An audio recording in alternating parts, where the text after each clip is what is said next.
जिस पति को तुमने कुत्ते की दुम बना के रखा है, जानती हो कौन है वो? आज जो तुम्हारे पैरों के नीचे धूल साफ कर रहा है, कल तुम्हारे आसमान का मालिक था। जिसे तुमने नौकर समझा है, वो देश के सबसे बड़े बड़े खिलाड़ियों के साथ एक ही टेबल पर बैठकर बड़े बड़े फैसले करता है। उसके पास पैसा ही नहीं, इज्जत, ताकत और एक ऐसी पहचान है जिसे दुनिया सलाम करती है। अरे उसके सामने तो बड़े बड़े मंत्री, बिजनेसमैन, यहाँ तक कि चीफ मिनिस्टर भी अपना सर झुकाते हैं, और तुम सबने उसे अपना गुलाम बना के रखा है।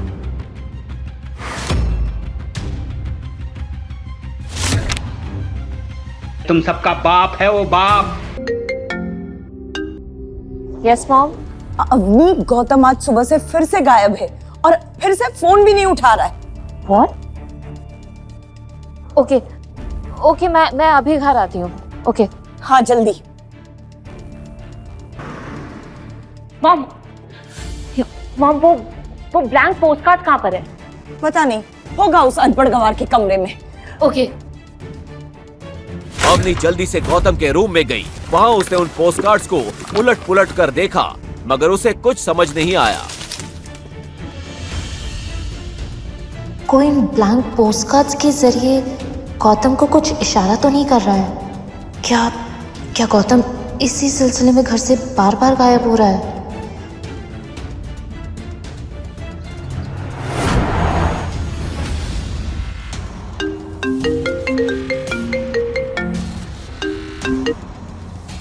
हाँ कबीर। हेलो अवनी, तुम्हारा ये अनपढ़ हस्बैंड बड़ा काम का चीज है यार। नहीं, सुबह मेरा ड्राइवर नहीं आया था, तो मैंने कहा कि मेरी कार ऑफिस तक ड्राइव करके पहुंचा दूं, तो खुद ड्राइवर बन गया।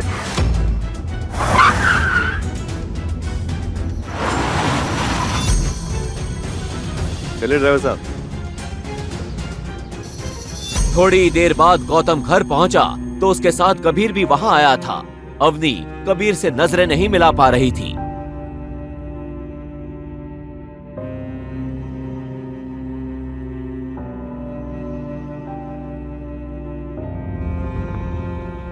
अवनी, तुम्हारे दादाजी को ये भिखारी ही मिला था। वो कहीं ऐसा नहीं हो कि तुम लोगों का सारा कीमती सामान लेके एक दिन ये भाग जाए। ये गौतम कभी किसी को पलट कर जवाब क्यों नहीं देता? नल्ला पति है मेरा, क्या कबीर की बात सच हो सकती थी? मैं जरा कपड़े धो लेता हूँ।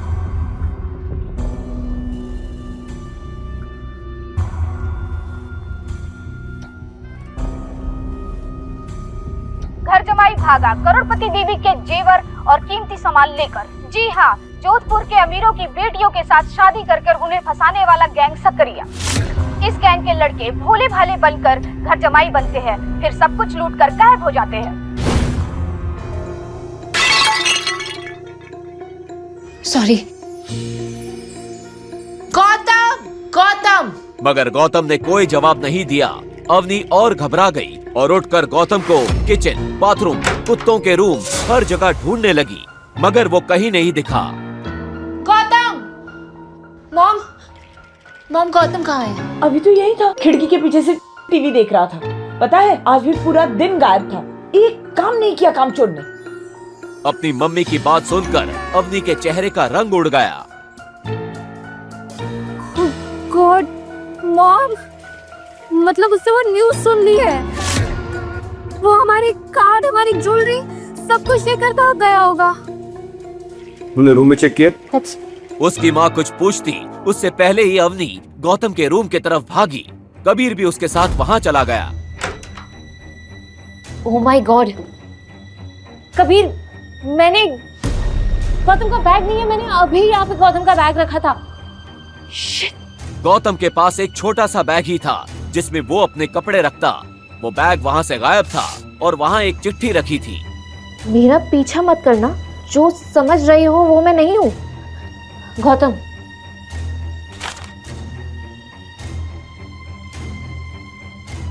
फोन स्विच ऑफ आ रहा है। Let's just go. हाँ, हेलो इंस्पेक्टर, मैं कबीर आनंद बोल रहा हूँ।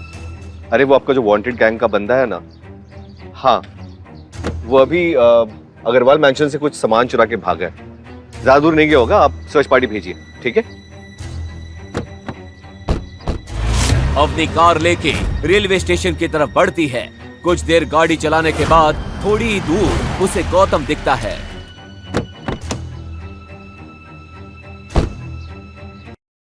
चोर कहाँ जा रहा है? हाँ? बैग निकाल। कबीर गौतम को धक्का देता है और बैग छीन लेता है और बैग खोलकर देखता है उसमें एक महंगा आईफोन था और एक ऐसे बैंक का वीआईपी कार्ड था जहां सिर्फ अमीरों के अकाउंट होते थे। उस कार्ड पर कोई नाम नहीं लिखा था, साथ ही उसमें बहुत सारे वैसे ही ब्लैंक पोस्ट कार्ड्स थे जिन पर गौतम का नाम लिखा था। इतने सारे ब्लैंक पोस्ट कार्ड्स कहाँ से आए? क्या मतलब है इसका? और ये बोलो गौतम, किसने दिया तुम्हें वो वीआईपी कार्ड? कहाँ से लाए तुम? बोलो। और हमारे घर से चुराया सामान कहाँ रखा है? तब तक पुलिस की सर्च वैन वहां आ जाती है। धर लिया रे इस चोर ने। चोर? मैंने किया? मैंने कुछ नहीं चुराया। अच्छा यही है इंस्पेक्टर साहब जो शोरूम के चक्कर लगा रहा था, इसीने चोरी की है। दादी सा का बर्थडे गिफ्ट लेने के लिए गौतम शहर की सबसे महंगी और लग्जरियस ज्वेलरी शॉप के सामने खड़ा था। ग्लास के पीछे चमक रहे करोड़ों के डायमंड नेकलेस को देखकर वो कुछ सोच ही रहा था कि तभी अबे ओ भिखारी की औलाद, क्या देख रहे हैं आप? यहाँ पे एक एक जेवर 5 लाख से शुरू होती है। तेरी औकात है क्या यहाँ पे? चल भाग यहाँ से। सिर्फ देख ही तो रहा हूँ, देखने के पैसे लगते हैं क्या? तेरी औकात है क्या देखने के? चल निकल। मैं तो सिर्फ सामने खड़ा था, मैंने कुछ नहीं चुराया। अच्छा थाने चल, वहाँ के तेल भिगे डंडे हैं तुझसे खुद उगलवा लेंगे कि तूने चोरी कैसे की और इतनी सी देर में हार किसने दे आया? चल ले चलो इसे। इंस्पेक्टर साहब आपको गलत फहमी हो रही है, मैंने कुछ नहीं चुराया। सर गलत फहमी हो रही है आपको इंस्पेक्टर साहब, मैंने कुछ नहीं किया, मैंने कुछ नहीं चुराया। इंस्पेक्टर साहब आप गलत समझ रहे हैं मुझे। पुलिस वाले गौतम को उठाकर थाने ले गए। अरे छोड़ो मुझे, छोड़ो, क्यों पकड़ा है मुझे तुम लोग? छोड़ो। आप गलती कर रहे हैं सर। जा जाके अंदर चुपचाप बैठ जा, वरना मार मार के अधमरा कर दूंगा। और सुन, उस कोने में मत बैठना, अभी तेरे जैसे एक चोर को इतना पीटा है कि साले का मुंह निकल गया है। इंस्पेक्टर साहब आपको गलत फहमी हुई है, मैं कोई चोर नहीं हूँ, मैं अवनी अग्रवाल का पति हूँ। क्या? अच्छा तो तू है अग्रवाल फैमिली का वो निठल्ला घर जमाई? अमीर बीवी को लुभाने के लिए चोरी कर रहा था। डालो इसे अंदर। सर प्लीज मेरी बात सुनिए, मैंने कुछ नहीं किया है। देखिए आपको गलत फहमी हो रही है, सब मैंने कुछ नहीं किया है सर। हेलो अवनी मैम, अरे आप अपने रखेल जैसे पति को पैसे क्यों नहीं देते? यहाँ हमारा काम बढ़ जाता है। क्या हुआ इंस्पेक्टर? अरे आपका मन बहलाने के लिए आपका राजकुमार सुनार की दुकान से चोरी करता हुआ पकड़ा गया। व्हाट? ये चोरी भी करने लगा?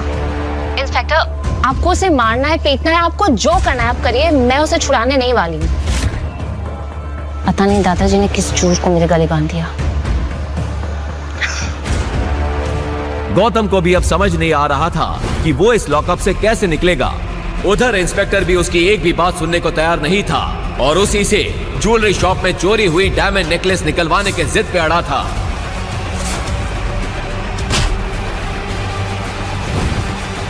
चोरी करता है। इंस्पेक्टर एक मोटा डंडा लेकर गौतम को पीटने के लिए बढ़ा, तभी पीछे से एक कड़क आवाज आई।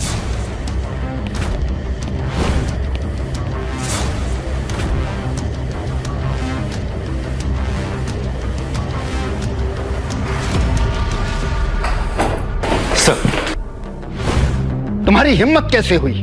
लगता है अपनी नौकरी और इस वर्दी से नफरत होने लगी है।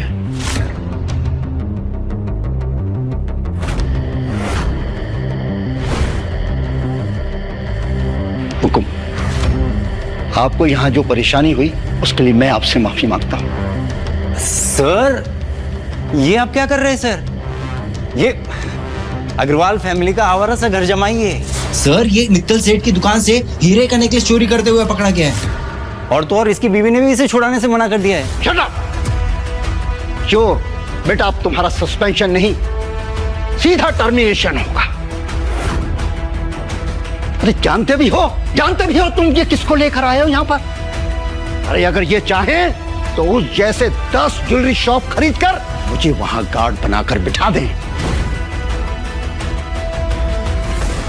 फिर कमिश्नर ने अपने मोबाइल पर उस इंस्पेक्टर को कोई मैसेज दिखाया। वो देखते ही इंस्पेक्टर का चेहरा सफेद पड़ गया। सर, मुझसे भूल हो गई, मुझे प्लीज माफ कर दीजिए। सर रुको, मुझे क्षमा करिए। आइए मैं आपको अपनी गाड़ी से घर छोड़ देता हूँ। ठीक है, मैं ये सब भूल जाऊंगा, लेकिन एक शर्त पे। हुकुम। आपको भी मेरा ये राज भूलना होगा। मेरे इस राज के बारे में कानो कान किसी को खबर नहीं होनी चाहिए, खासकर मेरी बीवी को। हुकुम। गौतम के इतना कहते ही पूरे पुलिस स्टेशन में हंगामा मच चुका था। लेकिन एक सवाल, क्या सच में गौतम कोई चोर था या इसके पीछे कोई गहरा राज छुपा था? और क्यों कमिश्नर ने उसे हुक्म कह के बुलाया? आगे एक ऐसा राज खुलेगा जो आपके होश उड़ा के रख देगा। गौतम जैसे ही थाने से बाहर निकला, एक लग्जरी कार आकर वहां रुकी। उसमें से एक बुजुर्ग शख्स उतरे और उन्होंने गौतम के हाथ में एक छोटा सा बॉक्स दिया।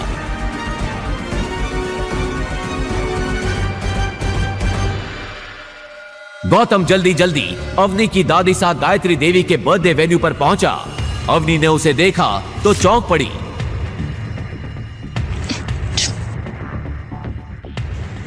यहाँ कहाँ से आ गए? चोर कहीं के। किसने छुड़ाया तुम्हें थाने से? वहीं पड़े पड़े सड़ जाते ना तो अच्छा होता। मैंने कोई चोरी नहीं की अवनी, ज्वेलरी शॉप के सामने खड़ा था, पुलिस ने पकड़ लिया। बड़ी मुश्किल से अपनी बेगुनाही का सबूत देकर आया हूँ। ठीक है ठीक है। कैसी सस्ती से गिफ्ट खाकर लेकर आए हो तुम? कितनी सस्ती पैकिंग है। छी। पैकिंग मैटर नहीं करती है, उसके अंदर गिफ्ट क्या है वो मैटर करता है ना। तुम देखोगे तो चौंक जाओगी। अरे दादी का गिफ्ट है, तुम क्यों खोल रही हो? उनको खोलने दो ना।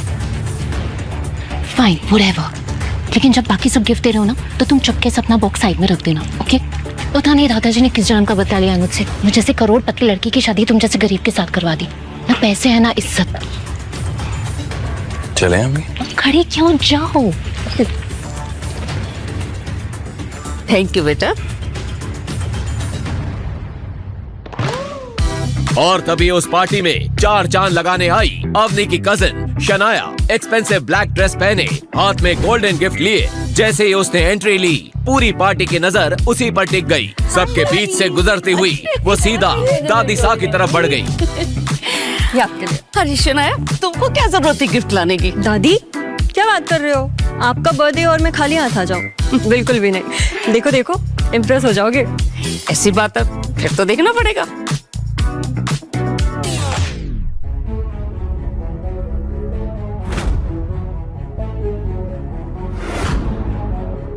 डायमंड पेंडेंट, इतना चमकीला हीरा अपनी 75 साल की उम्र में तो मैंने पहली बार देखा है।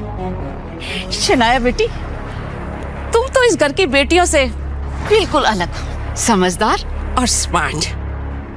बहुत खूबसूरत है, बहुत अच्छा है। ऐसा बोलकर गायत्री देवी ने अवनी की तरफ देखा और अवनी ने शर्म के मारे अपना सिर झुका लिया।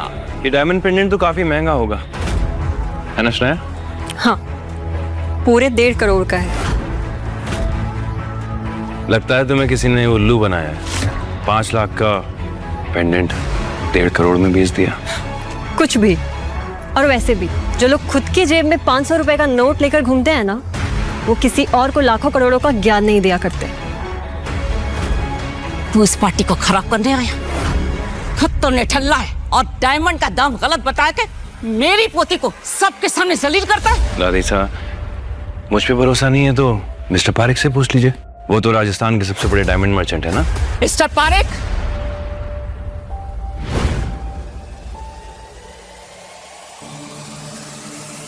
देखिए और दाम बताइए।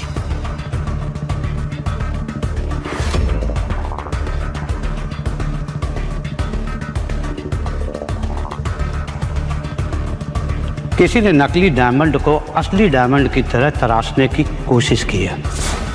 मेरी बरसों की पारखी नजर धोखा नहीं खा सकती। किसी ने सनाया जी को ठग लिया है। अब किसी ने सनाया जी को ठगा है या फिर वो खुद बढ़ा चढ़ा के इसके पैसे बता रही हैं, ये तो शनाया जी ही जाने। सनाया जी, अब आप बताएंगे कि मैं बताऊं? अरे मिस्टर पारिक, मैं ही बता देता हूं।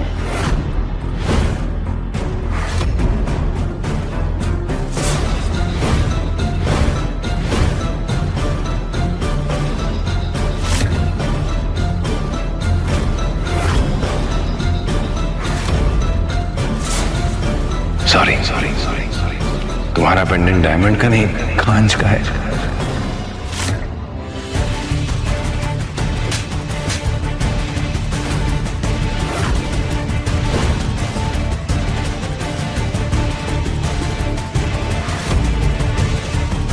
तेरी इतनी औकात कि मेरी पति के लिए बोले? तो क्या गिफ्ट लेके आया डिठल्ले, वो बताओ।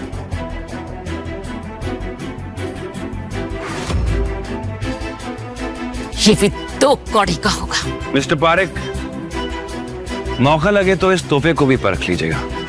आज से, बल्कि अभी से, मैं इस अग्रवाल खानदान से सारे नाते तोड़ता हूं।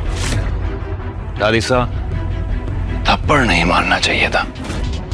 जिस कुत्ते को आपने 2 साल तक पाला, वो आज ये घर छोड़ के जा रहा है। लेकिन एक दिन आएगा कि आप खुद अपने घुटनों के बल बैठ के माफी मांगेंगे, तब बात करेंगे। अपने कहे इन शब्दों के गुरूर में गौतम पार्टी से चला गया। उसके इस तेवर से पार्टी में आए मेहमानों का मनोरंजन तो हुआ ही था, लगे हाथ अवनी की बेइज्जती भी हो गई थी। गौतम, लेकिन गायत्री देवी को पहली बार गौतम की बातों में एक रॉयल अंदाज दिखा था।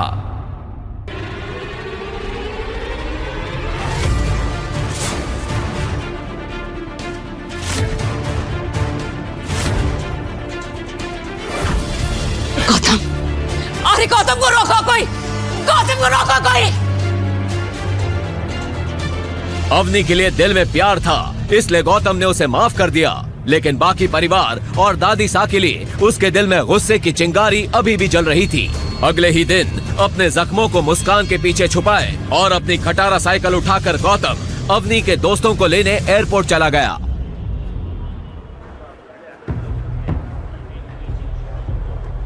लेन लैंड करे 20 मिनट हो चुके थे। अवनी के 2 दोस्त एयरपोर्ट पर गौतम का वेट कर रहे थे। यार रिया, क्या हुआ तेरे उस फ्रेंड के पति का? देखना अभी तक आया नहीं। आई नो, आता ही होगा। मेरी फ्रेंड है ना अपनी, वो बहुत अमीर है। 12 to 15 तो उसके पास कार्स है, चूज ही नहीं कर पा रही होगी कि आज कौन सी लेके जाए। तभी वहां खुद अवनी कैब से आ पहुंची। Hi, how are you? Good, and I'm so sorry I'm late.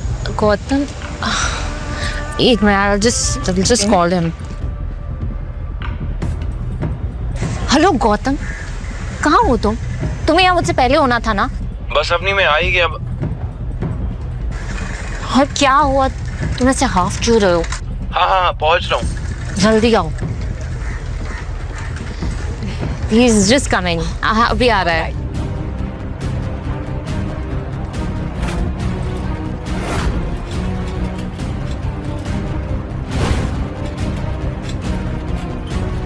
Sorry, थोड़ा लेट हो गया। गौतम को देख रिया को तो यकीन ही नहीं हो रहा था कि कोई इंसान साइकिल पर किसी को लेने एयरपोर्ट कैसे आ सकता है, और अवनी तो शर्म से पानी पानी हो रही थी। छी अवनी, तेरा ये भिखारी पति अभी तक भिख मंगा है, हमें एयरपोर्ट पे लेने अपनी खटारा साइकिल पे आ गया। छी, ये अवनी का पति है?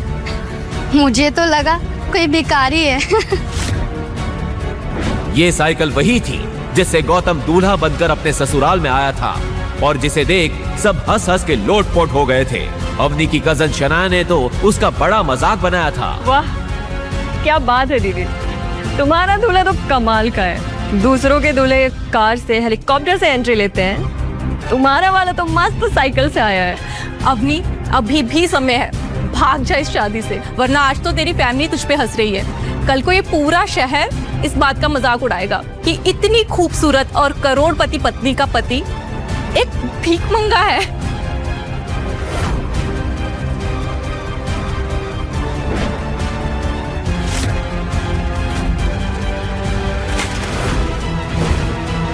तुमने क्या कसम खा रखी है गौतम कि सबके सामने मेरी नाक कटाओगे? मेरी करोड़पति फ्रेंड्स को एयरपोर्ट पे लेने के लिए साइकिल से आए हो, तुम्हें शर्म नहीं आती? मैंने कहा था ना घर से गाड़ी लेकर आना तुम। अवनी जब मैं घर गया ना तो एक गाड़ी खड़ी थी और जब मैं चाबी लेने गया तो बड़े वाले नौकर ने बोला कि ये गाड़ी नहीं ले जा सकते, तो मैं क्या करता? God, I can't with you, Gautam. You know, तुम वो घंटा हो जैसे कोई भी बजा के चला जाता है। घंटा?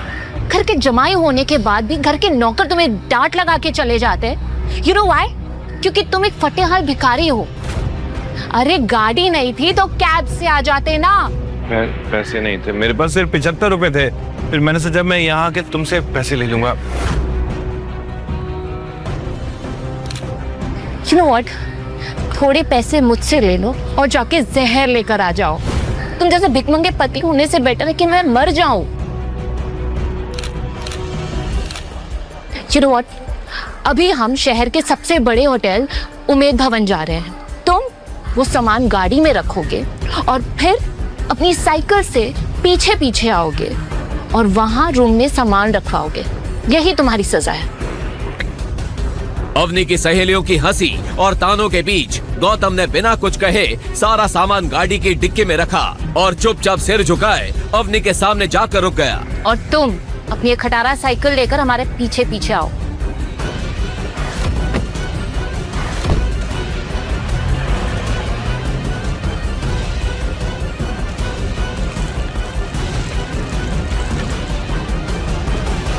अवनी की फ्रेंड रिया और उसकी फ्रेंड्स उस होटल के रिसेप्शन पर पहुंचे।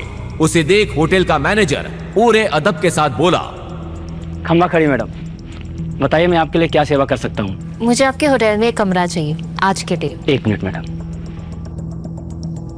आई एम सॉरी मैडम, दरअसल खुद सीएम साहब अपनी पार्टी के लोगों के साथ यहाँ पर रुके हुए हैं तो हमारे पास कोई भी रूम खाली नहीं है। क्या? मैं आपको 10 गुना ज्यादा पैसे देने के लिए रेडी हूँ। आप प्लीज एक कमरा अरेंज करके दीजिए। सिर्फ आज नहीं, अगले 3 दिनों तक हमारे पास कोई भी रूम खाली नहीं है क्योंकि सीएम साहब अगले 3 दिनों तक यहाँ पर रुके हुए हैं। आप जानते हैं मैं कौन हूँ, देखिए आप कुछ भी करिए और मेरे फ्रेंड्स को एक कमरा अरेंज करके दीजिए please. I am sorry madam, जब तक सीएम साहब यहाँ पर रुके हुए हैं मैं आपको रूम अरेंज नहीं कर पाऊंगा, तो प्लीज आप किसी दूसरे होटल में मैनेज कर लीजिए। क्या यार रिया, तू तो बहुत बड़ी बड़ी बातें बोलती थी अवनी के बारे में कि इस शहर के सबसे बड़े खानदान से है, और ये क्या, एक रूम तक अरेंज नहीं कर पाई? हाँ यार अवनी, मुझे सच में लगा था तू है तो सब सही होगा, लेकिन ये क्या? I am sorry guys, trust me, अगर ये सीएम का इशू नहीं होता ना तो हम इसी होटल में रुकते।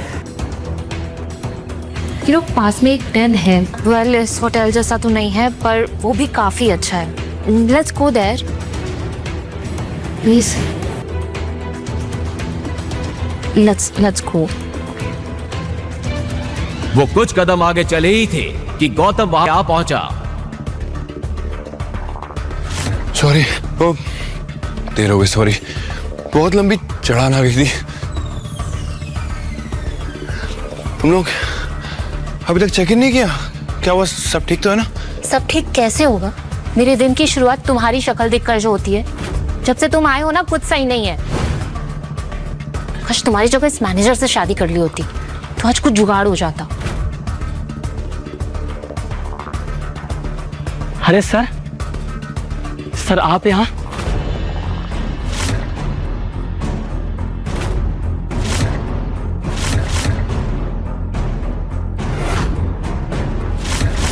सर आप यहाँ हमारे गरीब खाने में? सर हम धन्य हो गए सर हमारा सौभाग्य सर कि आप सर यहाँ पर आए। सर अब आप आ ही गए हैं तो मैं आपको अपने होटल का सबसे लग्जरियस रूम बुक कर देता हूँ। ये क्या बकवास है? हमारे लिए आपके पास अगले 3 दिन तक कोई कमरा नहीं है और इस भिखारी के लिए स्पेशल रूम। हाउ? क्या कहा आपने? भिखारी? लगता सर के बारे में आपको मालूम नहीं है।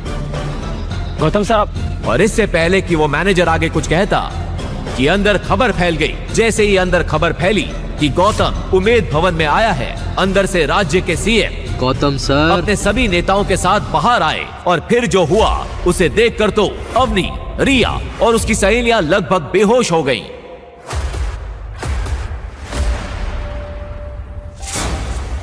गौतम सर कैसे हैं सर आप? सर तो आखिरकार आपसे मुलाकात हो गई।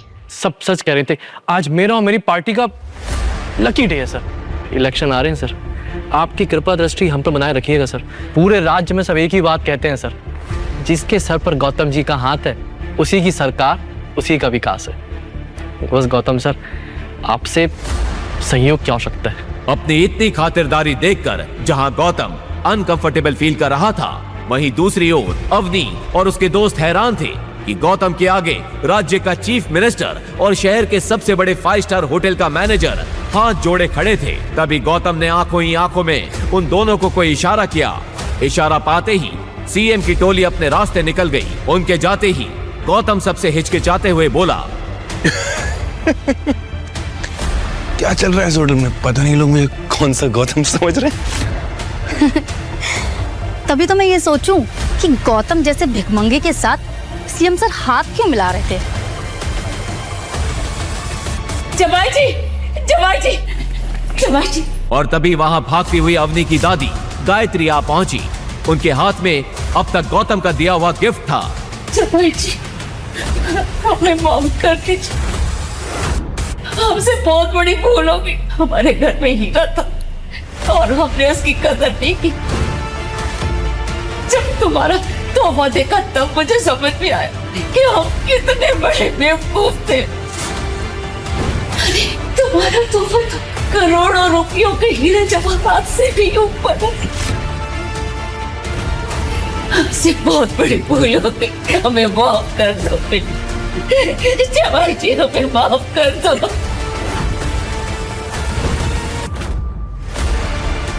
ओ दादी, गौतम ने ऐसा क्या खजाना दे दिया आपको कि आप दौड़ी चली आई यहाँ पर?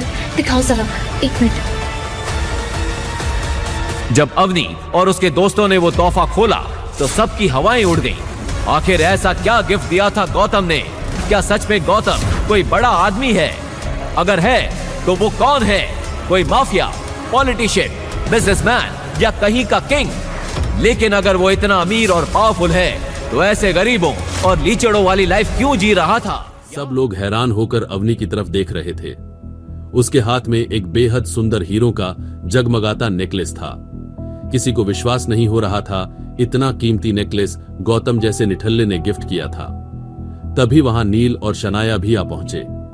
उन्होंने सारी बात सुन ली थी। शनाया को गायत्री देवी का ये बदला रुख देखकर काफी गुस्सा आ रहा था।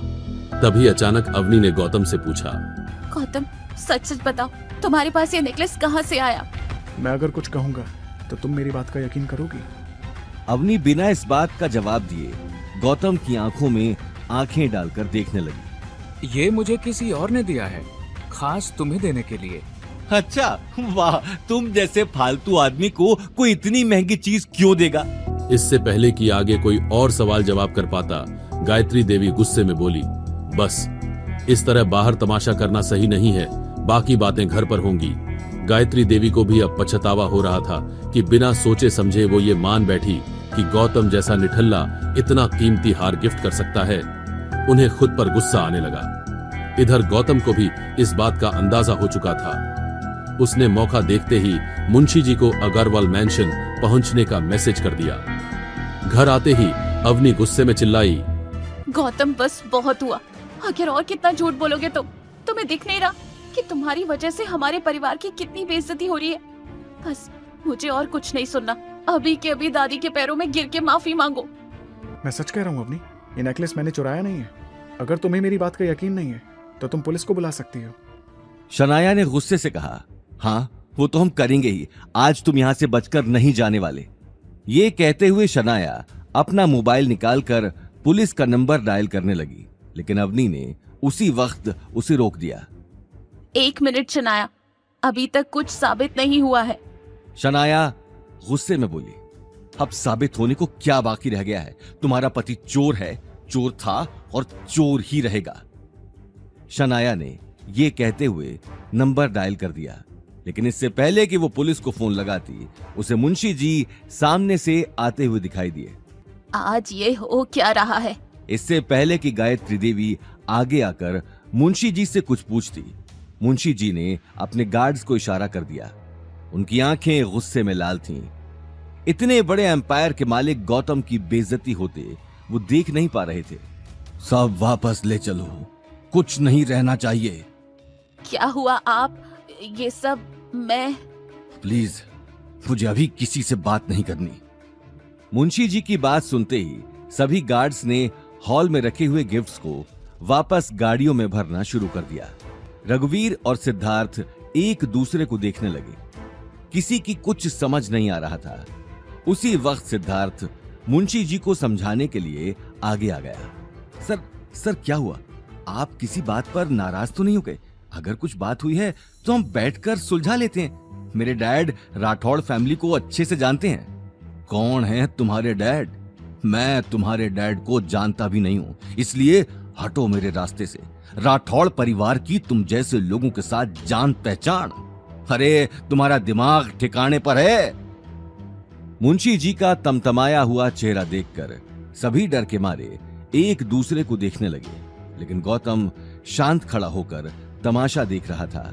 वहीं अवनी और उसके परिवार के लिए ये सारी बातें हैरान कर देने वाली थी, लेकिन गायत्री देवी अपने परिवार की खुलेआम बेइज्जती होते नहीं देख पा रही थी।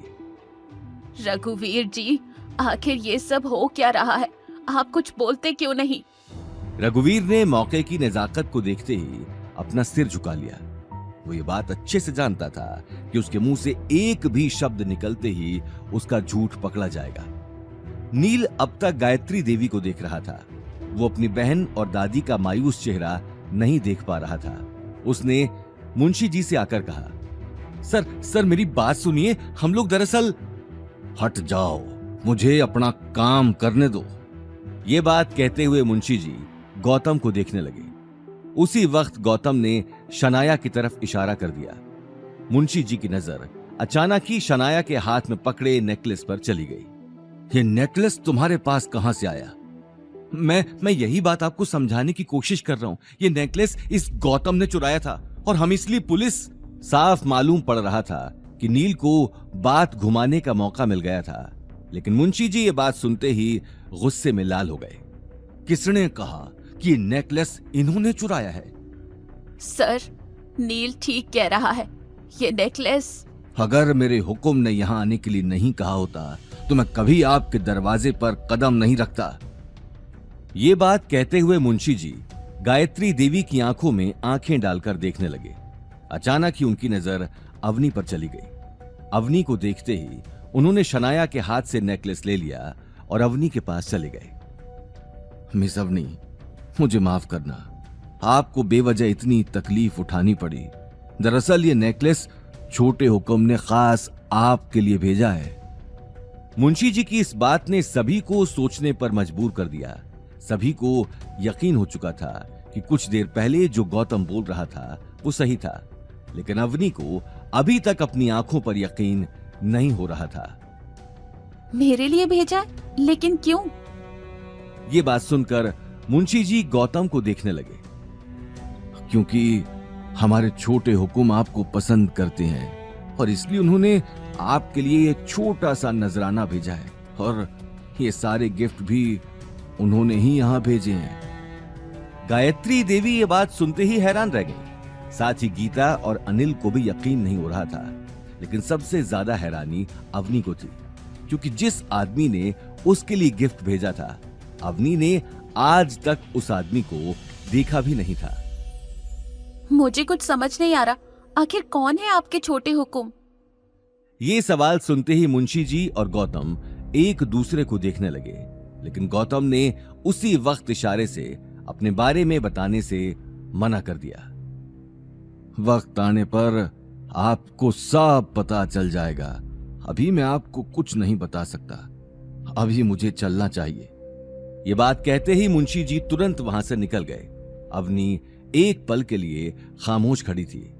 आज उसके सामने एक ऐसा सच था जिसे वो आसानी से एक्सेप्ट नहीं कर पा रही थी, लेकिन अगले 1 साल बाद इसी सच्चाई से उसका सामना होने वाला था। अवनी को इस बात का ख्याल आते ही मुंशी जी को रोकने के लिए वो गेट से बाहर जाने लगी। लेकिन बिना आपके हुक्म के बारे में जाने मैं ये नेकलेस नहीं ले सकती। मुंशी जी वहां से जा चुके थे। अब सभी लोगों की नजर अवनी और गौतम पर टिकी थी। पूरे हॉल में सन्नाटा छा चुका था। उसी वक्त गौतम ने सन्नाटे को तोड़ते हुए कहा, अवनी, मैंने कहा था कि मैंने नेकलेस नहीं चुराया। गौतम की आवाज सुनते ही अवनी को अपनी गलती का एहसास हो गया, लेकिन वहीं दूसरी तरफ गायत्री देवी को बहुत बड़ी अपॉर्चुनिटी सामने नजर आ रही थी। गायत्री देवी सिर्फ पैसों के पीछे ही भागती थी। उम्र बढ़ने के साथ साथ उसके दिमाग में पैसों का भूत बढ़ता जा रहा था, और अब तो अवनी जैसा बहुत बड़ा बैंक उसके सामने था, जिस पर जोधपुर का शाही परिवार दिल लुटा बैठा था। ये बात सोचते ही उसके दिल में अवनी के लिए अपना नजरिया चेंज हो गया, और उन्होंने प्यार से अवनी के कंधे पर हाथ रखा। अवनी, तुमने कभी मुझसे इस बात का जिक्र नहीं किया कि तुम इतने बड़े परिवार को जानती हो, और तो और दादी सा आपको गलतफहमी हुई है। मुझे खुद इस बात का कुछ अंदाजा नहीं है। बस अब कितना छुपाओगी? सच कहूँ तो गलती मेरी ही है। मैंने कभी तुमसे अच्छे से बात नहीं की, हमेशा तुम्हें डांटा। बेटा मुझे माफ कर दो, लेकिन इस तरह अपनी दादी सा से कुछ छुपाओ तो मत। अचानक गायत्री देवी का बदला हुआ रूप देखकर शनाया का चेहरा गुस्से में तमतमा गया। वहीं गीता और अनिल हैरान रह गए और एक दूसरे को देखने लगे। एक ही झटके में पार्टी में आए हुए लोगों की नजरों में अवनी के लिए इज्जत बढ़ गई, और गीता ये मौका हाथ से नहीं जाने देने वाली थी। लेकिन इससे पहले कि गीता आगे कुछ बोलती, अवनी ने कहा, दादी सा, अब मैं कैसे समझाऊं कि मैं... ठीक है अवनी बेटा, अब अपने दिमाग पर इतना जोर मत डाल। मासा, अब अवनी की उम्र ही क्या है, और ऊपर से मेरी बेटी मेरी तरह ही इतनी ब्यूटीफुल भी है। हो सकता है अवनी ने जोधपुर के छोटे हुकुम को नहीं देखा हो, लेकिन उनकी नजर तो मेरी बेटी के ऊपर पड़ गई है। ये बात कहते हुए गीता गायत्री देवी को देखने लगी। अवनी बेटा देख, तकदीर खुद तेरे पास आई है, इसीलिए आज मेरी बात को मत टालना। तू प्लीज इस गौतम को डिवोर्स दे दे, और जोधपुर के छोटे हुकुम, जिंदगी में पहली बार तुम्हारी माँ ने कोई ढंग की बात की है। मेरा भी यही कहना है कि जितनी जल्दी हो सके इस गौतम को तलाक दो। वैसे भी जब से तुम्हारी इससे शादी हुई है तब से... गायत्री देवी गौतम के पास आकर उसकी आंखों में देखने लगी। अवनी अब गौतम के खिलाफ नहीं सुन सकती थी। वो अगले ही पल गौतम और गायत्री देवी के बीच आकर खड़ी हो गई। बस दादी सा, इस बार गौतम की कोई गलती नहीं थी। उसके बावजूद भी आप लोगों ने उसे इतना कुछ कहा, लेकिन अब और नहीं, और मैं गौतम को डिवोर्स नहीं देने वाली। अवनी की आंखों में खुद के लिए गुस्सा देखकर गायत्री देवी का चेहरा तमतमा गया। परिवार में आज तक किसी ने भी गायत्री देवी की बात काटने की हिम्मत नहीं की थी। तुम जैसी बित्ते भर की लड़की की इतनी हिम्मत कि तुमने मेरी बात बीच में काटी। मैंने सोचा तुम्हारे अंदर थोड़ी सी तो अकल बची होगी, लेकिन तुम्हारा दिमाग भी तुम्हारे बाप की तरह बिल्कुल खाली है। अरे जब अपने पति की इतनी ही पड़ी है तो फिर शादी के बाद अपने पीछे आशिक क्यों लगा रखे हैं? बाहर चक्कर चलाने से पहले कम से कम अपने पीछे लगे नाम का तो ख्याल कर लेती। कम से कम हमारी इज्जत तो बची रहती। एक के बाद एक गायत्री देवी ने बंदूक की गोली की तरह कड़वी बातें बरसाना शुरू कर दिया। अवनी की आंखों की कोर गीली हो चुकी थी। गौतम अवनी को इस हालत में नहीं देख पा रहा था। साथ ही अनिल और गीता को भी इन बातों से बहुत बड़ा धक्का लग चुका था। अनिल ने उसी वक्त आगे आकर अवनी के कंधे पर हाथ रख दिया। मासा, बहुत हुआ, इससे ज्यादा मैं नहीं सुन सकता। अगर हम आपकी नजरों में इतने ही अखरते हैं तो हमें यहां होना ही नहीं चाहिए। ये बात कहते हुए अनिल और गीता अवनी को लेकर वहां से निकल गए। गौतम भी बिना कुछ कहे उनके पीछे चला गया। उन्हें जाते हुए देखकर गायत्री देवी की आंखें अंगारों की तरह लाल हो गईं। निकल जाओ यहाँ से, और दोबारा इस घर में आने की सोचना भी मत। अवनी और गौतम के जाते ही पूरे हॉल में एक सन्नाटा छा चुका था। वहीं गायत्री देवी की आंखों में अब तक गुस्सा चढ़ा हुआ था, लेकिन इस पूरे तमाशे के चलते आज शनाया की सगाई खराब हो चुकी थी। घर आए हुए मेहमानों के साथ साथ रघुवीर और सिद्धार्थ पंडित के चेहरे पर नाराजगी साफ दिखाई दे रही थी और इस नाराजगी को देखकर शनाया अंदर ही अंदर अवनी और गौतम को कोस रही थी। अपनी बहन का उतरा हुआ चेहरा देखते ही नील ने आकर उसे गले लगा लिया। शनाया बस, अब रोने की जरूरत नहीं है। अब रोएगा तो ये गौतम और उसके साथ साथ उसकी प्यारी पत्नी अवनी। ये बात कहते हुए नील एकटक गेट के बाहर देखने लगा। वहीं दूसरी तरफ अवनी ने बाहर निकलते ही अपने चेहरे से आंसू साफ कर लिए। कुछ ही देर में सभी कार में बैठकर घर की तरफ निकल गए। अवनी अपने कहे हुए शब्दों पर पछता रही थी जो उसने गौतम से कहे थे। उसने गौतम को कार चलाते हुए देखकर कहा, गौतम, तुम्हें नील से उलझने की जरूरत नहीं है। उससे जितना हो सके दूर ही रहना। हाँ अवनी, लेकिन मैं बस यही समझा रहा था कि उसने मेरे ऊपर झूठा इल्जाम लगाया है। उसके लिए सॉरी, लेकिन उससे जितना हो सके दूर रहना। उसका उठना बैठना गुंडों के साथ है। अगर उससे पंगा लिया तो वो बदला जरूर लेगा। मुझे बचपन से नील पसंद नहीं। ठीक है, मैं इस बात का ध्यान रखूंगा, लेकिन मुझे नहीं लगता कि वो कुछ करेगा। गीता और अनिल कार की बैक सीट पर चुपचाप बैठे थे। गीता की आंखों में गुस्सा तो था, लेकिन वो शायद घर पहुंचने का ही इंतजार कर रही थी। वहीं अवनी अभी तक नेकलेस अचानक गौतम के पास आने की बात पचा नहीं पा रही थी। अच्छा, एक बात बताओ, आखिर तुम्हारा राठौर परिवार के साथ क्या रिश्ता है? आखिर उस आदमी ने इतने सारे लोगों में तुम्हें ही क्यों वो नेकलेस दिया? ये बात सुनते ही गौतम का मन हुआ कि अवनी को आज अपनी सच्चाई बता दे, लेकिन अगले ही पल उसे दीपशिखा का ख्याल आ गया, जिसके साथ उसे 1 साल बाद शादी करनी थी। इस बात का ख्याल आते ही उसने अपने आप को रोक दिया। नहीं अवनी, मैं तो जानता भी नहीं राठौड़ फैमिली को। कल जब तुम सब लोग चले गए थे तब मुझे वो बुजुर्ग आदमी ज्वेलरी शॉप पर मिला था और उसी ने मुझे वो नेकलेस दिया। इससे पहले मैं उससे कुछ पूछता, वो वहां से निकल गया। उसने बस इतना ही कहा कि नेकलेस तुम्हें दे दूं। सच में यही बात है? सच में यही बात है। अभी तुम्हारे सामने तो उस आदमी ने खुद कहा। गीता ने ये बात सुनते ही भौहें चढ़ा ली और बड़बड़ाने लगी। अच्छा हुआ नेकलेस ही दिया। बम दिया होता तो ये आदमी उसे भी घर ले आता। अकल तो वैसे भी नहीं है इस आदमी में। पता नहीं भगवान जब अकल बांट रहे थे तब ये आदमी कहाँ गया था। अवनी अपनी मॉम की बात को नजरअंदाज करके गौतम को समझाने लगी। गौतम का भी ध्यान कार चलाने में ही था। गौतम, ऐसे किसी से भी कुछ भी लेने की जरूरत नहीं है। तुम जानते नहीं हो कि लोग तुम्हारा कैसे फायदा उठा लेते हैं। आइंदा जब तक सामने वाले से कोई जान पहचान ना हो तब तक उससे कुछ मत लेना। हाँ, आइंदा कभी ऐसी गलती नहीं होगी। गौतम से बात करने के बाद अवनी कार से बाहर देखने लगी। वो समझ गई थी कि मुंशी जी के पास गौतम से अच्छा जरिया नहीं था अपनी बात पहुंचाने का, लेकिन वो इस बात से बेखबर थी कि मुंशी जी ने गौतम के कहने पर ही ये सारा नाटक खेला था। वहीं दूसरी तरफ गौतम कार चलाते हुए बार बार अवनी को देख रहा था। अवनी से झूठ बोलने की बात उसे अंदर ही अंदर कचोट रही थी।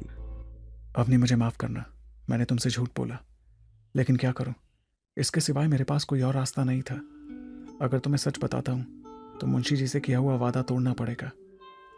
इसलिए अगले 1 साल तक मैं तुम्हें सच नहीं बताऊंगा। अग्रवाल हाउस से वापस आने के बाद सभी के चेहरे पर मायूसी छाई थी।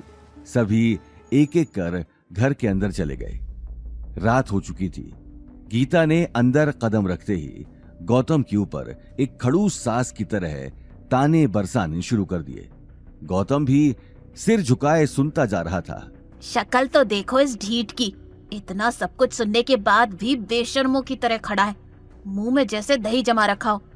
अवनी के पूजनीय दादाजी ने अगर इस महान हस्ती से मेरी बेटी की शादी न कराई होती तो आज मेरी बेटी भी किसी बड़े घर की बहू होती। बड़ा घर तो छोड़ो, हमें तो अपने ही घर में एक भूत पालना पड़ रहा है। गौतम, बस बहुत हुआ। बहुत तोड़ ली तुमने घर बैठकर मुफ्त की रोटियां। तुम्हारी वजह से हमें हर वक्त लोगों के सामने जलील होना पड़ता है। इसलिए अब कहीं ना कहीं जाकर जॉब ढूंढो। हमारी हालत तुम जानते ही हो। अब हमारे पास इतने पैसे नहीं हैं कि मुफ्त में तुम्हारा भी पेट भरें। अरे अगर आज इसके पास कोई ना कोई नौकरी होती तो उस सिद्धार्थ को इतना कुछ कहने का मौका तो नहीं मिलता।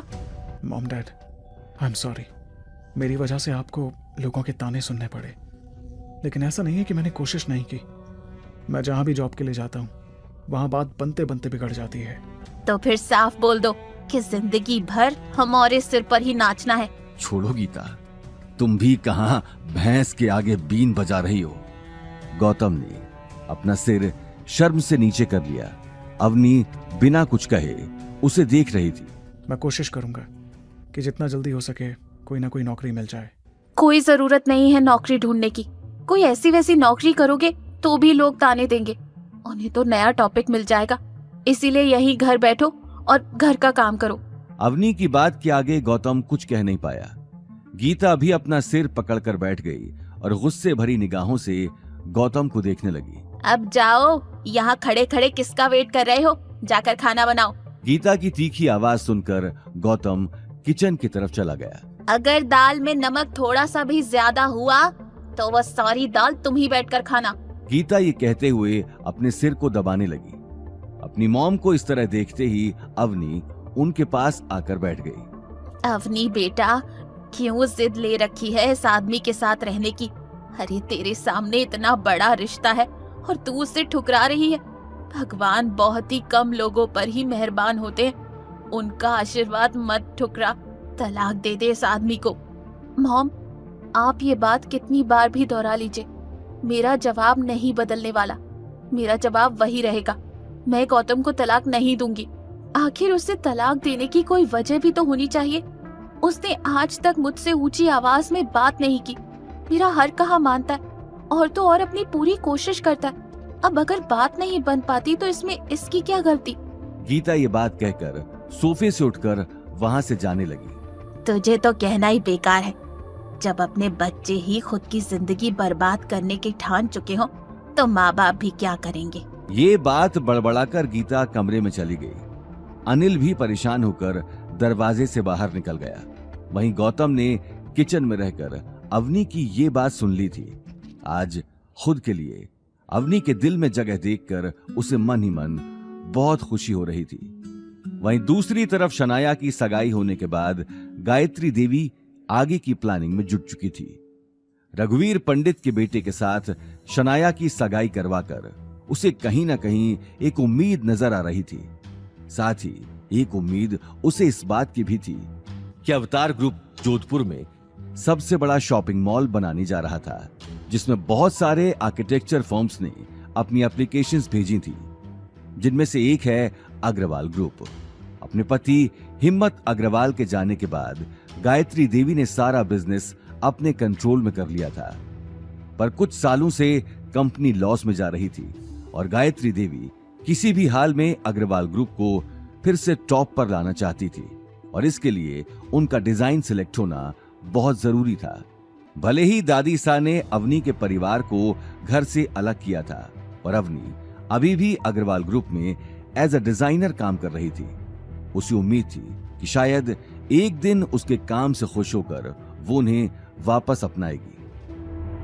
अवनी को अवतार ग्रुप के प्रोजेक्ट की बात का पता लगते ही वो अपना सारा काम छोड़कर दिन रात डिजाइन बनाने में जुट गई। उसे अपने आप पे कॉन्फिडेंस था। आफ्टर ऑल मुंबई के टॉप कॉलेज से अवनी ने आर्किटेक्चर की पढ़ाई में टॉप किया था और उसका सपना था कि उसे एक दिन दादी सा अग्रवाल ग्रुप का डिजाइन डायरेक्टर बनाएंगी। अगर अवतार ग्रुप प्रोजेक्ट में अवनी का डिजाइन चुन लिया गया तो उसे अग्रवाल ग्रुप का डिजाइन डायरेक्टर बनने से कोई नहीं रोक सकता था। गौतम जब जब अवनी को रात में काम करते हुए देखता तब तब उसे ख्याल आता कि वो अभी के अभी अभिनव को फोन कर एक झटके में अवनी का डिजाइन सिलेक्ट करवा दे। पर अवनी के डिजाइन को देखकर उसे कॉन्फिडेंस था कि अवनी का ही डिजाइन सिलेक्ट होगा और वो बिना वजह अवनी की सेल्फ सक्सेस के रास्ते में नहीं आना चाहता था। और इसलिए डिजाइन सिलेक्शन मीटिंग के दिन गौतम सिर्फ अवनी को दही शक्कर खिलाकर ऑल द बेस्ट कहते हुए उसे अग्रवाल ग्रुप ड्रॉप करता है और इस प्लानिंग में लग जाता है कि अवनी जब शाम को वापस घर लौटेगी तो वो कैसे उसकी जीत को सेलिब्रेट करेगा। वहीं अवनी भी कॉन्फिडेंट थी कि आज शायद दादी सा के मन में उसके प्रति जो गुस्सा था वो डिजाइन देखकर दूर हो जाएगा। कॉन्फ्रेंस रूम में सभी लोग अपने अपने डिजाइन लेकर आ चुके थे। अवनी गायत्री देवी के पास चली जाती है। दादी सा, मेरा डिजाइन। गायत्री देवी अवनी के हाथ से डिजाइन लेकर देखने लगी। ठीक है, वहाँ बैठ जाओ। गायत्री देवी ने बड़ी सी चेयर के चारों तरफ लगी कुर्सियों में से एक कुर्सी की तरफ इशारा कर दिया। अवनी ने जैसे ही मुड़कर उस कुर्सी पर नजर डाली, उसके पैरों तले जमीन खिसक गई। सामने नील बैठा था, जिसकी आंखों में अब तक बदले की आग भड़क रही थी। अवनी ने एक पल रुककर गहरी सांस ली और अगले ही पल उसके पास जाकर बैठ गई। अवनी, तुम क्यों यहां अपना टाइम बर्बाद करने आई हो? इससे अच्छा तो तुम अपने उस सुमेर पैलेस के आशिक से कहती तो वो तुम्हारा डिजाइन एक झटके में सिलेक्ट करवा देता। ज्यादा से ज्यादा क्या होता, तुम्हें उसके साथ एक रात ही तो गुजारनी पड़ती। मेरी छोड़ो, भूलो मत, सिर्फ दादी सा की वजह से ही तुम इस कुर्सी पर बैठे हो, वरना तुम ये जगह डिजर्व नहीं करते। तुम्हारा आर्किटेक्ट और डिजाइनिंग से दूर दूर तक कोई लेना देना नहीं है। नील ये बात सुनकर अपने आसपास देखने लगा। हालांकि गुस्से से उसका शरीर गर्म हो चुका था, लेकिन इस वक्त वो बात आगे बढ़ाकर गायत्री देवी की इज्जत खराब नहीं करना चाहता था, पर वो अवनी को बिना सबक सिखाए ऐसे जाने भी नहीं देना चाहता था। देखते ही देखते वो घड़ी आ जाती है जिसका सभी को इंतजार था। कॉन्फ्रेंस रूम में अवनी और घर में गौतम दोनों बेसब्री से इंतजार कर रहे थे उस पल का जब गायत्री देवी अवनी का नाम लेगी गौतम से, और रहा नहीं जाता और वो अवनी को कॉल लगाता है, पर अवनी गौतम का कॉल नहीं उठाती है। कुछ घंटों बाद वो फिर से अवनी को कॉल करता है, पर अवनी का कॉल स्विच्ड ऑफ आता है। गौतम अब टेंशन में आ जाता है। उसे बहुत ही स्ट्रॉन्ग फीलिंग आती है कि अवनी ठीक नहीं है। वो अवनी के ऑफिस में लैंडलाइन पर कॉल करता है और उसे पता चलता है कि अवनी बहुत पहले ही ऑफिस से निकल चुकी थी। गौतम अवनी को ढूंढने जाने ही वाला होता है कि तभी उसे डोरबेल की आवाज सुनाई दी। गीता हॉल में ही बैठकर टीवी देख रही थी। गौतम ने किचन से बाहर निकलकर जैसे ही दरवाजा खोला तो वो भौंचक्का रह गया। सामने अवनी खड़ी थी और उसके चेहरे का रंग पूरी तरह से उड़ा हुआ था। इससे पहले कि गौतम कुछ पूछता, अवनी बिना कुछ कहे अपने कमरे में चली गई। अवनी का इस तरह वहां से चले जाना गौतम को समझ नहीं आया। उसने एक नजर गीता को देखा, लेकिन गीता की आंखें टीवी में चल रहे प्रोग्राम पर थीं। गौतम अगले ही पल अवनी के पीछे चला गया। रूम में जाते ही उसने देखा अवनी खिड़की के पास खड़ी थी। गौतम की बेचैनी अब बढ़ती जा रही थी। वो हिम्मत करके अवनी के पास चला गया। अवनी, क्या हुआ? तुम ऐसे परेशान क्यों हो? उस नील ने कुछ किया क्या? गौतम प्लीज, मुझे थोड़ी देर के लिए अकेला छोड़ दो। ये बात सुनकर गौतम दरवाजे की तरफ बढ़ गया, लेकिन तभी उसके कदम रुक गए। क्या हुआ? तुम्हारा डिजाइन सेलेक्ट नहीं हुआ? ये बात सुनते ही अवनी की आंख से आंसू गिरकर उसके गालों पर आ गए। हाँ, मैं फेल हो गई गौतम। इम्पॉसिबल, तुम फेल हो ही नहीं सकती। तुम्हारा डिजाइन परफेक्ट था। तुम्हें क्या पता परफेक्ट डिजाइन क्या होता है? सॉरी गौतम, आई नो तुम सिर्फ मुझे चीयर अप करने की कोशिश कर रहे हो, पर मुझे इस बात का इतना दुख नहीं है कि मेरी डिजाइन सिलेक्ट नहीं हुई, जितना दुख इस बात का है कि दादी ने नील का डिजाइन सिलेक्ट कर लिया है। क्या दादी सा ऐसा कैसे कर सकती हैं? तुम्हारे डिजाइन से मुकाबला वो नील कभी नहीं कर सकता। तुम्हारी डिजाइन सच में बेस्ट थी। अब क्या फर्क पड़ता है मेरा डिजाइन कैसा था, कितना अच्छा था? इन सब बातों का अब कोई मतलब नहीं है। मुझे अभी तक इस बात पर यकीन नहीं हो रहा। आखिर दादी साहब तुम्हें और नील को कंपेयर भी कैसे कर सकती हैं? I mean, वो कहां और कहां तुम? अपनी इन सबके पीछे जरूर कुछ ना कुछ गड़बड़ है। अगर कुछ गड़बड़ है तो भी मैं कुछ नहीं कर सकती। दादी सा ने नील का डिजाइन दिखाने से भी मना कर दिया। उन्होंने कहा कि ये कंपनी पॉलिसी के अगेंस्ट है। एक बार डिजाइन अवतार में सबमिट होके सिलेक्ट हो जाए तभी वो हम सबको डिजाइन दिखाएंगी, ताकि वो डिजाइन लीक ना हो। आज नहीं तो कल लोगों को सच तो पता लग ही जाएगा, क्योंकि दादी सा को डिजाइन सबके सामने लाना तो पड़ेगा ही। ज्यादा दिन तक वो छुपा कर तो नहीं रख सकती। ये बात सुनकर अवनी आगे कुछ नहीं कह पाई, लेकिन गौतम की आंखों में आग भड़क चुकी थी। वो अब जल्द से जल्द इस पूरे मामले की जांच करने वाला था। उसे पक्का यकीन था कि गायत्री देवी ने जानबूझ के अवनी के साथ पिछले दिनों का बदला लिया है। और गौतम का शक सही साबित होता है। जब अग्रवाल ग्रुप में दादी सा नील को डिजाइन अवतार ग्रुप में सबमिट करने के लिए देती हैं और नील डिजाइन को देखकर शॉक्ड हो जाता है क्योंकि वो उसका बनाया हुआ डिजाइन नहीं है बल्कि अवनी का डिजाइन है।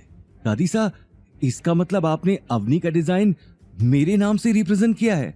हाँ, ये डिजाइन अवनी का ही है, लेकिन वो मेरी कंपनी में डिजाइन डायरेक्टर की पोस्ट डिजर्व नहीं करती। वैसे भी उसने और उसके पति ने मिलकर हमारे परिवार के नाम पर कीचड़ मल रखा है। अब मैं परिवार का नाम इससे ज्यादा खराब होते हुए नहीं देख सकती हूँ। तुम अग्रवाल परिवार का होने वाला कल हो और तुम ये ज्यादा डिजर्व करते हो। ठीक है दादी, लेकिन अवनी को इस बात का पता चल गया तो क्या उसका पति कौन सा कोई राजकुमार है कि वो हमसे पंगा लेगा? घर से निकाल ही चुकी हूँ। ज्यादा नाटक किया उसने तो नौकरी से भी निकाल दूंगी। शनाया की सगाई के दिन उसके बेकार पति के लिए मेरी इंसल्ट हुई थी ना। अब देखो क्या क्या होता है उन दोनों के साथ। एक तरफ गायत्री देवी अवनी से बदला लेने का पहला कदम बढ़ा चुकी थी, वहीं दूसरी तरफ गौतम अवनी को दुखी नहीं देख पा रहा था। वो मान ही नहीं सकता था कि नील जैसा अय्याश आदमी जिसे सिर्फ पार्टी करने का शौक है, वो अपने दिन रात डिजाइन बनाने में लगाएगा। और गौतम को यह भी पता था कि गायत्री देवी कितनी एम्बिशियस है। वो अवनी को नीचा जरूर दिखाना चाहती थी, पर वो उसके लिए अवतार ग्रुप के प्रोजेक्ट खोने का रिस्क नहीं लेने वाली थी। तो फिर अवनी के डिजाइन से बेटर डिजाइन उसे कहां से मिला होगा? गौतम मुंशी जी को कॉल लगाकर उनसे फाइंड आउट करना चाहता है कि क्या नील या गायत्री देवी ने किसी इंटरनेशनल डिजाइनर का काम चुराया है, क्योंकि उसे कॉन्फिडेंस था कि राजस्थान में क्या इंडिया में भी कोई भी अवनी के इस डिजाइन को बीट नहीं कर सकता था। देखते ही देखते दिन निकल गया। अवनी अनिल और गीता से ऑफिस में क्या हुआ छुपाती है और गौतम से भी कहती है कि इस बारे में वो उनसे कुछ ना कहे। अवनी ऑफिस के लिए निकली और अभी भी उसकी आंखों में वही मायूसी छाई हुई थी। गौतम अवनी के साथ ऑफिस जाना चाहता था। वो उसे उदास अकेले में नहीं छोड़ना चाहता था, पर गीता को लगता है कि गौतम घर के कामकाज में कामचोरी करना चाहता है और तब वो पैर दर्द का बहाना बनाती है और गौतम से अपने पैर दबवाती है। वो गौतम को एक मिनट भी अकेला नहीं छोड़ती कि वो मुंशी जी या अभिनव से ये पता कराए कि अग्रवाल ग्रुप में क्या हो रहा है। बार बार उसके दिमाग में अवनी का वो मायूस चेहरा आता रहता है, पर वो जितने भी बहाने बनाए गीता उससे कोई ना कोई काम कराती ही रहती है। वहीं दूसरी तरफ गायत्री देवी ने अभिनव गुप्ता के पास अवनी का डिजाइन भेज दिया, जिस पर अब नील का नाम लिखा था। अभिनव ने एक ही नजर में आने वाले प्रोजेक्ट के लिए उस डिजाइन को सिलेक्ट कर लिया। पूरी कंपनी में खुशी का माहौल छाया हुआ था, लेकिन सबसे ज्यादा खुशी शनाया और नील को थी, क्योंकि नील अब कंपनी का डिजाइन डायरेक्टर बन चुका था। वहीं अवनी को कंपनी में आते ही कुछ अलग सा फील होने लगा। इससे पहले कि वो किसी से कुछ पूछती, शनाया उसके सामने आकर खड़ी हो गई और उसे ऊपर से नीचे तक देखने लगी और फिर बोली, जाओ जाकर नील का कैबिन साफ करो, वो आता ही होगा। मैं उसका कैबिन साफ क्यों करूं? मैं यहाँ उसका काम करने नहीं आती, कंपनी का काम करने आती हूँ। शनाया उससे मुस्कुराकर बोली, तुम अब मेरे भाई डिजाइन डायरेक्टर के अंडर ही काम करने वाली हो और उसने तुम्हारी ड्यूटीज चेंज करवा दी हैं। तुम्हारे पास कोई कैबिन नहीं है, जाओ जाकर ऑफिस साफ करो। इम्पॉसिबल, नील ये नहीं। शनाया तुरंत बोली, चुप, अब नील तुम्हारा बॉस है, इसलिए नील सर कहने की आदत डाल लो। नील का सोचना है कि तुम्हें अभी बहुत कुछ सीखने की जरूरत है। ये बात सुनते ही अवनी की आंखें गुस्से में लाल हो गईं। कहाँ है नील? मुझे उससे फेस टू फेस बात करनी है। शनाया फिर मुस्कुराकर बोली, नील अभी अवतार ग्रुप के चेयरमैन के आने का वेट कर रहा है। फाइनल कॉन्ट्रैक्ट जो साइन होने वाला है, तुम जाओ यहां से। इससे पहले कि शनाया आगे कुछ कह पाती, अवनी गुस्से में कॉन्फ्रेंस रूम के अंदर चली गई। कॉन्फ्रेंस रूम में केवल 2-3 लोग ही मौजूद थे जो टेबल साफ कर रहे थे। अभिनव गुप्ता के इंतजार में नील प्रोजेक्टर के सामने बैठा था। नील को सामने देखते ही अवनी का चेहरा गुस्से में भड़क गया। नील, तुमने मेरी ड्यूटीज चेंज करवाई है और मेरे कैबिन से मेरा सामान बाहर निकलवा दिया। हाँ, अब मैं तुम्हारा बॉस हूँ, मैं जो चाहूंगा वही। आगे की कहानी जानने के लिए देखिए अगला एपिसोड सिर्फ पॉकेट एफएम के यूट्यूब चैनल पर, और रॉयल वारिस के सारे एपिसोड्स को सुनने के लिए डिस्क्रिप्शन में दी लिंक से डाउनलोड करें पॉकेट एफएम ऐप।